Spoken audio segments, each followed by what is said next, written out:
ची शिलाई किती येणार आहे तेही तुम्हाला मी सांगणार आहे.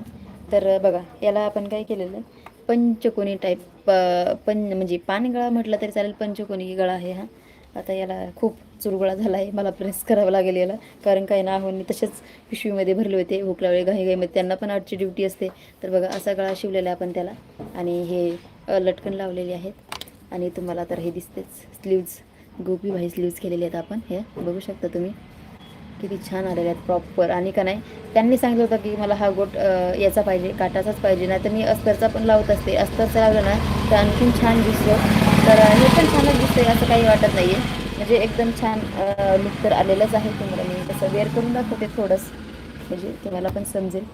बघू शकता तुम्ही, एकदम प्रॉपर गोपी भाई स्लीव्स आपल्याला आलेले आहेत. आता माझ्यापेक्षा थोड्याशा जाड आहेत त्या, पण इट्स ओके. बघा, अशा येतात त्या, एकदम छान पण दिसतात. आणि हे कप्स लावून आपण ब्लाऊज बघा.